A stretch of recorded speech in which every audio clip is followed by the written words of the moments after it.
Je vous remercie. La parole est à Monsieur Michel Larive pour la France Insoumise. Madame la ministre, sur cette mission justice, pour qui prend le temps d'analyser ce que vous proposez, il y a quelques incohérences que nous vous demandons d'expliquer, s'il vous plaît. La surpopulation carcérale chronique s'établit en moyenne entre 130 et 140 % et au mois dernier, il y avait 1439 matelas au sol de nos prisons. Vous parlez de 15 000 places de prison nouvelles prévues sur le quinquennat, alors qu'il serait plus rapide et efficace de développer en urgence les alternatives à l'incarcération, qui sont par ailleurs moins coûteuses. Rappelons que ces alternatives à l'incarcération diminuent le taux des récidives. L'insuffisance des recrutements de personnel pénitentiaire a causé une explosion des heures supplémentaires. Plus de 4 millions d'heures supplémentaires chaque année. 4,2 millions en 2014, 4,3 millions en 2016. Les 732 recrutements que vous annoncez sont donc ridiculement faibles. La charge de travail des conseillers pénitentiaires d'insertion et de probation, les CIPIP, qui assurent l'insertion des personnes condamnées, l'aide à la décision judiciaire dans un souci d'individualisation des peines, ainsi que le suivi et le contrôle des obligations imposées par les magistrats, est démentiel. Il n'est pas rare que certains d'entre eux soient amenés à suivre plus de 140 personnes.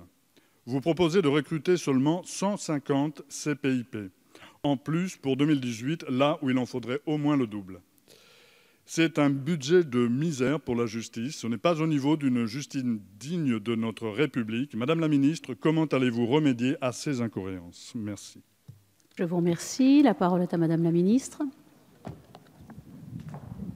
Madame la présidente, monsieur le député Larive, je partage totalement votre analyse. Nous sommes dans une situation de surpopulation carcérale dans un certain nombre d'établissements qui n'est pas acceptable.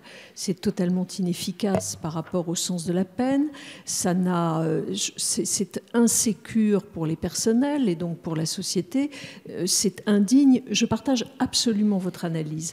Et c'est bien la raison pour laquelle je partage également vos conclusions. C'est-à-dire que, je viens de le dire à l'instant à Madame la députée, nous souhaitons bien sûr développer d'autres types de peines. Non pas en créer de nouvelles, parce que dans notre arsenal, il y a suffisamment de peines existantes, mais permettre aux magistrats de prononcer des peines qui soient autres que celles de l'emprisonnement. Nous partageons là totalement votre analyse et c'est bien ce que nous allons faire dans la loi pénale que j'aurai le plaisir et l'honneur et l'avantage de vous présenter en fin de printemps prochain.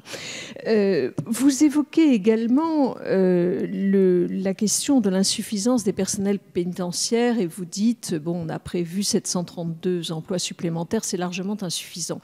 Mais vous savez aussi, monsieur le député, si vous êtes honnête avec la réalité, et moi ce qui m'importe, c'est que nous soyons très réaliste et pragmatique, que nous rencontrons de très grandes difficultés à l'heure actuelle pour recruter les personnels pénitentiaires et pour les fidéliser. Nous allons donc conduire un travail en parallèle, à la fois pour recruter ces personnels-là, les 732, qui vont nous permettre d'ouvrir les nouveaux établissements pénitentiaires qui réouvrent à la rentrée. Mais également, nous allons conduire une politique en matière de ressources humaines qui soit, nous l'espérons, une politique d'attractivité et de fidélisation, avec différents moyens que nous aurons l'occasion de développer aux syndicats qui nous accompagnent dans le comité technique ministériel. Donc, encore une fois, j'espère que nous allons répondre à cela. Et enfin, votre dernier vœu, monsieur le député, il est largement exaucé, puisque vous me dites 150 CPIP, c'est pas assez. Eh bien, ça tombe bien, il y en aura 4 fois plus dans le cadre de la loi de programmation.